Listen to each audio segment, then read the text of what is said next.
Hello बच्चों, स्वागत है आपका हिंदी गुरुकुल के एक और नई वीडियो में। तो कैसे हैं? मुझे उम्मीद है कि आप स्वस्थ और मस्त होंगे। यदि आप मेरे इस चैनल पर पहली बार हैं तो आप इसको सब्सक्राइब करें, और यदि आपने सब्सक्राइब किया है तो इसको लाइक और शेयर जरूर करें। तो आज की वीडियो साहित्य से संबंधित है, और ये साहित्य का 32वां वीडियो है। और मुझे उम्मीद है कि मेरी पिछली वीडियो आपको पसंद आ रही होगी। यदि आप शिक्षक भर्ती, हिंदी साहित्य से संबंधित शिक्षक भर्ती की तैयारी कर रहे हैं, TLT की या TGT PGT की, तो वीडियो आपके लिए बड़ी महत्वपूर्ण है। तो चलिए शुरू करते हैं आज की वीडियो। पहला सवाल देखते हैं क्या कह रहा है। कह रहे आचार्य शुक्ल ने एडविन अर्नाल्ड के आख्यान काव्य लाइट ऑफ एशिया का बुद्ध चरित नाम से किस भाषा में अनुवाद किया था? तो आपको ये बताना है कि एडविन अर्नाल्ड की जो पुस्तक थी लाइट ऑफ एशिया, उसको बुद्ध चरित नाम से शुक्ल जी ने किस भाषा में अनुवाद किया था, ये आपको बताना है। ये कह रहा है खड़ी बोली, अवधी, ब्रज भाषा और इनमें से कोई नहीं। तो आपको बताना है कि लाइट ऑफ एशिया का बुद्ध चरित नाम से किस भाषा में अनुवाद किया था। तो बच्चों, इसका अनुवाद उन्होंने ब्रज भाषा में किया था। तो उत्तर कौन सा सी हो जाएगा? सी हो जाएगा। तो पहले का सी हो जाएगा। चलिए अब देखते हैं सवाल नंबर दूसरा। दूसरा सवाल क्या कह रहा है। कह रहे चाहता था प्राप्त मैं करना जिसे, तत्व करगत हुआ था उड़ गया।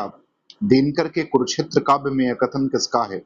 तो आपको ये बताना है कि दिनकर का जो काव्य है कुरुक्षेत्र, इसमें यह कथन किसका है? तो इसको बताना है। कुरुक्षेत्र जो इनका आ, महाकाव्य है, किसका? दिनकर का यह महाकाव्य है। इसका प्रकाशन 1946 में हुआ था। कब हुआ था? 1946 में। और इसमें कुल 7 सर्ग हैं। कितने सर्ग हैं? तो 7 इसमें क्या है? सर्ग हैं। तो कुल सर्गों की संख्या कितनी है? तो 7 सर्ग हैं इसमें। तो आपको बताना है कि यह कथन किसका है? कृष्ण का है, दुर्योधन का है, युधिष्ठिर का है या भीष्म का है? तो आपको बताना है कि दिनकर के महाकाव्य कुरुक्षेत्र में यह कथन किसका है? तो बच्चों, यह कथन जो है वो युधिष्ठिर का है। किसका है? युधिष्ठिर का है। तो सी ऑप्शन सही हो जाएगा, दूसरे का। चलिए अब बात करते हैं सवाल नंबर तीसरा। कह रहा है कि निम्न में से एक काव्य संग्रह त्रिलोचन शास्त्री का है। तो आपको बताना है कि एक काव्य संग्रह इसमें से त्रिलोचन शास्त्री का है। तो ये बताना है कि कौन सा काव्य संग्रह त्रिलोचन शास्त्री का है। एक कह रहा है जीने की कला, साखी, नीरज के प्रेम गीत, राही को समझाए कौन। तो बताना है कि कौन इसमें से त्रिलोचन शास्त्री का है। तो आपको बताना है कि त्रिलोचन शास्त्री का कौन इसमें से है। बच्चों, त्रिलोचन शास्त्री का पहला है जीने की कला है। दूसरा साखी जो है वो विजय देवनारायण शाही की है। किसका है? विजय देवनारायण शाही का है। और तीसरा है जो है वो गोपाल दास नीरज का है। और राही को समझाए कौन, यह जो है बाल स्वरूप राही का है। किसका है? बाल स्वरूप राही का है। गजल है। क्या है? गजल है बाल स्वरूप राही का। चलिए सवाल नंबर चौथा कह रहा है कि अष्टछाप के कवि नहीं है। तो आपको ये बताना है कि अष्टछाप के कवि नहीं है। अष्टछाप की स्थापना विट्ठल नाथ ने की थी। तो आप बताना है कि इसके कवि कौन नहीं है। रैदास, कृष्णदास, परमानंदास और नंदास। तो आपको ये बताना है कि अष्टछाप का कवि इसमें से कौन नहीं है। तो बच्चों, रैदास अष्टछाप के कवि में नहीं आते हैं। कौन नहीं आता है? तो रैदास इसमें जो है नहीं आते हैं।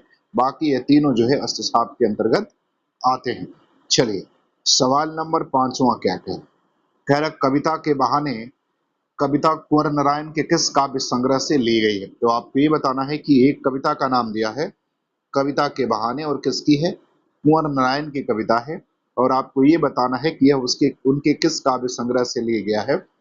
ए कह रहा है परिवेश हम तुम, बी कह रहा अपने सामने, और सी कह रहा इन दिनों, और डी कह रहा कोई दूसरा नहीं। तो आपको ये बताना है कि यह किस संग्रह से उनके लिया गया है। तो बच्चे, यह उनके इन दिनों संग्रह से लिया गया है। इसका उत्तर क्या हो जाएगा? सी हो जाएगा। पांचवें का सी हो जाएगा। चलिए सवाल नंबर छठा देखते हैं क्या कह रहा है। कर निम्न में से लंबी कविता नहीं है। तो आपको ये बताना है कि ये जो 4 कविताएं नीचे आपको ऑप्शन में लिखी हैं, इनमें से बताना है कि कौन लंबी नहीं है। ए कह रहा पटकथा, बी कह रहा प्रलय की छाया, सी कह रहा ब्रह्म राक्षस, और डी कह रहा अकाल और उसके बाद। तो आपको ये बताना है कि इसमें से कौन सी ऐसी कविता है जो लंबी कविता नहीं है। तो छठवें का उत्तर आपको देना है। तो बच्चों, इसका उत्तर हो जाए अकाल और उसके बाद। ये लंबी कविता नहीं है। और यह लंबी कविता किसकी है? तो ये नागार्जुन की है। पटकथा धूमिल की है, प्रलय की छाया जयशंकर प्रसाद की है और ब्रह्म राक्षस जो है वो किसकी रचना है? मुक्तिबोध की है। किसकी है? तो मुक्तिबोध की रचना है। ये किसकी रचना है? मुक्तिबोध की। चलिए अब देखते हैं सवाल नंबर 7 क्या कह रहा है। कह रहा निम्न में से कौन सा विकल्प असंगत है? तो आपको ये बताना है कि कौन सा विकल्प असंगत है। ए कह रहा शिकंजे का दर्द सुशीला टाक भोरे, बी कह रहा नागफनी श्याम नारायण सोनकर, सी कह रहा मेरी पत्नी और भेड़िया डॉक्टर धर्मवीर, और डी कह रहा मेरा बचपन मेरे कंधों पर शिवराज सिंह बेचैन। तो आपको ये बताना है कि इसमें से कौन सा विकल्प जो है वो असंगत है। तो बच्चों इसका बी विकल्प असंगत है, क्योंकि श्याम नारायण सोनकर नहीं, ये रूप नारायण सोनकर की रचना है। किसकी? रूप नारायण सोनकर की रचना है। इसलिए बी जो है इसमें क्या है? असंगत है। चलिए सवाल नंबर 8वां क्या कह रहा है। कह रहा है सतह से उठता आदमी की विधा क्या है? आपको बताना है। एक रचना का नाम लिखा है सतह से उठता आदमी, आपको ये बताना है कि इसकी विधा क्या है। ए कह रहा है काव्य, बी कहानी, सी नाटक और डी कह रहा है नाटक काव्य। तो आपको बताना है कि इसकी विधा क्या है। तो बच्चों इसकी विधा कहानी है। कौन सी विधा की रचना है? तो ये कहानी विधा की रचना है। और ये रचना किसकी है? तो ये रचना जो है वो मुक्तिबोध की है और इसमें कुल 9 कहानियां हैं। कितनी कहानियां हैं? 9 कहानियां हैं। चलिए सवाल नंबर देखते हैं 9वां क्या कह रहे हैं।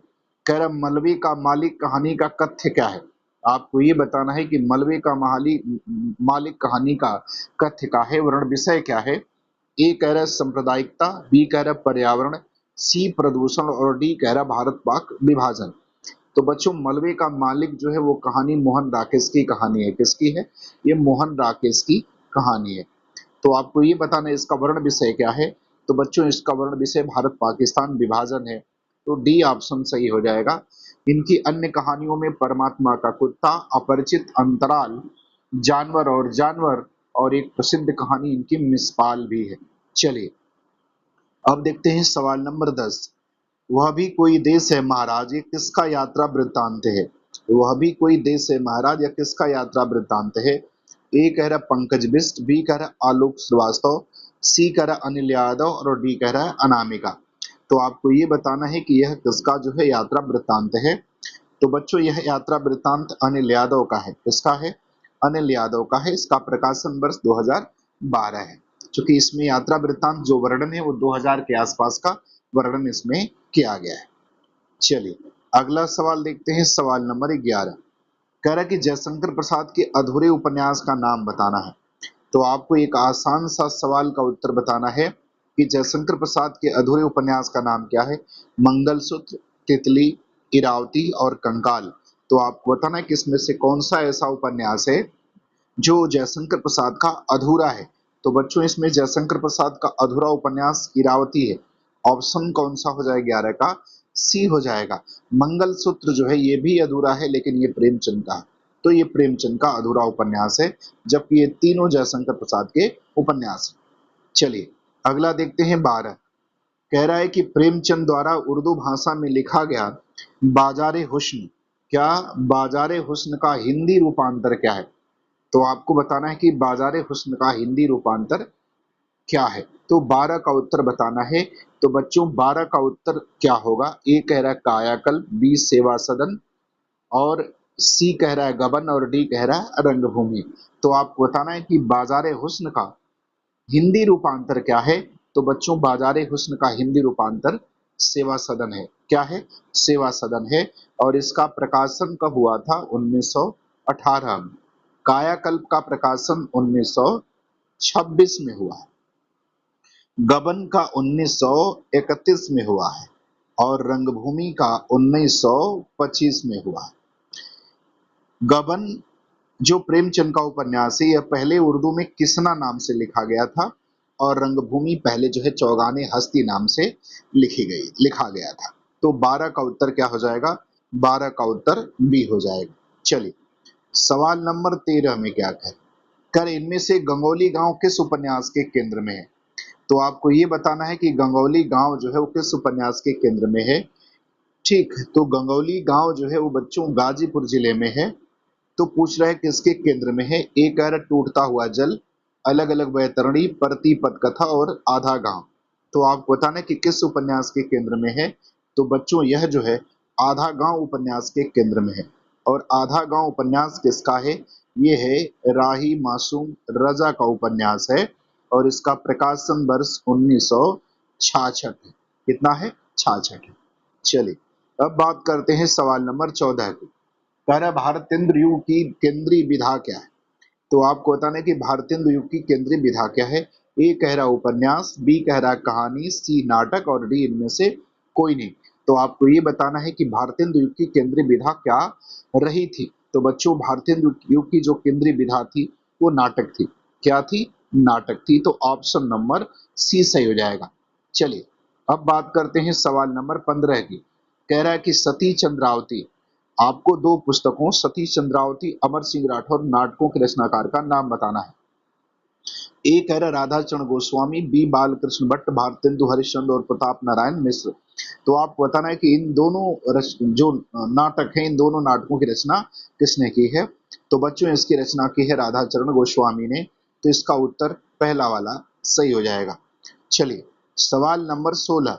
कह रहा है कि धातु सेन प्रसाद के किस नाटक का पात्र है। तो आपको ये बताना है कि धातु सेन जो है वो प्रसाद के नाटक का पात्र है, लेकिन किस नाटक का पात्र है। ए कह रहा राजश्री, बी चंद्रगुप्त, सी ध्रुव स्वामिनी और डी कह रहा स्कंद गुप्त। तो आपको ये बताना है कि धातु सेन उनके किन जो है किस नाटक का पात्र है। तो 16 का उत्तर दीजिए। तो बच्चों 16 का उत्तर हो जाएगा डी, अर्थात स्कंद गुप्त का पात्र है। चलिए चलिए बताइए 17 नंबर सवाल। 17 नंबर सवाल में कह रहा है कि आवारा मसीहा किसके जीवन पर आधारित जीवनी है। तो आपको ये बताना है कि इस किसके जीवन पर आधारित जीवनी है। ए प्रेमचंद, बंकिम चंद्र, शरद चंद्र और रविंद्रनाथ ठाकुर। तो बच्चों आवारा मसीहा विष्णु प्रभाकर द्वारा लिखी गई जीवनी है और यह शरद चंद्र की जीवनी है। किसकी है? शरद चंद्र के जीवन पर लिखी गई जीवनी है और इसके रचनाकार कौन है? तो विष्णु प्रभाकर है। चलिए सवाल नंबर 18 में क्या कह रहा है। कह रहा देहर भई विदेश, यह संपादित पुस्तक क्या है। तो आपको इस पुस्तक के बारे में बताना है। देहर भई विदेह के बारे में एक लेखिका की आत्मकथा, मैत्रेयी पुष्पा की आत्मकथा, नासिरा शर्मा की आत्मकथा या लेखिकाओं का आत्मकथ्य है। बच्चों यह संपादित राजेंद्र यादव द्वारा संपादित पुस्तक है। आपको बताना है कि इसका कथ्य क्या है। तो बच्चों यह लेखिकाओं का आत्मकथ्य है। किसका? लेखिकाओं का आत्मकथ्य है। तो 18 का डी सही हो जाएगा। चलिए सवाल नंबर 19 में क्या कह रहा है। कर कृष्णा सोबती रचित मियां नसरुद्दीन शब्द चित्र उनकी किस रचना से लिया गया है। तो कृष्णा सोबती का एक शब्द चित्र है मियां नसरुद्दीन, उनकी किस रचना से लिया गया है। ए बादलों के घेरे, बी हम हसमत, सी जिंदगी नामा और डी सूरजमुखी अंधेरे में। तो आपको बताना है कि ये किससे लिया गया है। तो 19 का उत्तर बताना है क्या सही होगा। तो बच्चों इसका उत्तर बी हो जाएगा, हम हसमत से लिया गया है। तो 19 का बी हो जाएगा। चलिए सवाल नंबर 20 में क्या कह रहा है। कह रहा है प्रयोगवाद की जन्मदात्री पत्रिका है। तो आपको बताना है कि प्रयोगवाद की जन्मदात्री पत्रिका कौन है। ए तार सप्तक, बी प्रतीक, सी नए पत्ते और डी नई कविता। तो आपको बताना है कि प्रयोगवाद की जनतांत्रिक पत्रिका कौन सी है। तो बच्चों इसका उत्तर हो जाएगा ए तार सप्तक। तो कौन सी पत्रिका थी? तार सप्तक। अगे द्वारा संपादित तार सप्तक के कुल 4 संपादन किया है। 4 सप्तकों का संपादन उन्होंने किया है। तार सप्तक, दूसरा सप्तक, तीसरा सप्तक और चौथा सप्तक। इसलिए जो है कुल 4 सप्तकों का क्या हुआ है? प्रकाशन हुआ है। और किसके द्वारा हुआ? अगे के द्वारा। 43 में, 51 में, 59 में और 69 में, 79 में, सॉरी 79 में, 79 में। तो कुल 4 सप्तकों का प्रकाशन उन्होंने जो है वो किया है। चलिए सवाल देखते हैं अगला 21 में। कह रहे बंगाल गजट के संपादक कौन है। आपको बताना है बंगाल गजट के संपादक कौन है। तो बच्चों भारत का पहला समाचार पत्र, इसका प्रकाशन बंगाल से 1780 में हुआ था और यह अंग्रेजी में निकलता था। और पूछा है कि इसके संपादक कौन है। ए कह रहा है कि जे ए हिस्की, बी मार्समेन, सी कह रहा मोतीलाल घोष और डी राजा राममोहन राय। तो आपको बताना है कि इसके संपादक कौन थे। तो बच्चों इसके संपादक जे ए हिस्की थे, अर्थात ए ऑप्शन जो है इसका सही हो जाएगा। चलिए सवाल नंबर 22 में क्या कह रहा है। कह रहा रविंद्र कविता कानन के लेखक कौन है। आपको ये बताना है कि रविंद्र कविता कानन के लेखक कौन है? ए निराला, बी प्रसाद, सी गुप्त और डी हरिऔध। तो आपको बताना है कि इसके लेखक जो हैं वो कौन है? तो बच्चों इसके लेखक हैं Suryakant Tripathi Nirala. Option number A सही हो जाएगा। चलिए सवाल नंबर 23 में क्या कह रहे हैं? कह रहा है, तुलसी आधुनिक वातायन से इस पुस्तक के लेखक कौन है? यह एक आलोचनात्मक कृति है और इस पुस्तक के लेखक कौन है? रमेश कुंतक मेघ, माता प्रसाद गुप्त, अशोक वाजपेयी, विश्वनाथ प्रसाद मिश्र। तो आपको बताना है कि इस पुस्तक के लेखक कौन है? तो बच्चों इस पुस्तक के लेखक हैं रमेश कुंतक मेघ, अर्थात ऑप्शन नंबर एक जो है वो सही हो जाएगा। चलिए सवाल नंबर 24 में कह रहा मेरे राम का मुकुट भीग रहा है किसका ललित निबंध संग्रह है? आपको ये बताना है कि मेरे राम का मुकुट भीग रहा है किसका ललित निबंध संग्रह है? ए रामवृक्ष बेनीपुरी, कुबेरनाथ, विद्यानिवास मिश्र और हरिशंकर परसाई। तो बच्चों यह जो निबंध संग्रह है वह विद्यानिवास मिश्र का है। किसका है? विद्यानिवास मिश्र का है। मेरे राम का मुकुट भीग रहा है। और बच्चों आज का अंतिम सवाल कह रहा है कि कला की सहायता से हम लोग विश्व रूपी जीवन को समझने का साधन प्राप्त करते हैं, यह कथन किसका है? तो आपको बताना है कि यह कथन जो है वो किसके द्वारा कहा गया है? आचार्य रामचंद्र शुक्ल, डॉक्टर वासुदेव शरण अग्रवाल, डॉक्टर नगेंद्र और विजय देवनारायण शाही। तो उत्तर बताइए इसका उत्तर क्या होगा? तो बच्चों इसका उत्तर हो जाएगा डॉक्टर वासुदेव शरण अग्रवाल। तो 25 का बी ऑप्शन जो है वो सही हो जाएगा। ठीक, चलिए तो फिर अगर आप मेरे इस चैनल पर पहली बार हैं और इसको पहली बार अगर देख रहे हैं और अगर मेरी वीडियो पसंद आई तो आप इसको लाइक शेयर और सब्सक्राइब जरूर करें। धन्यवाद।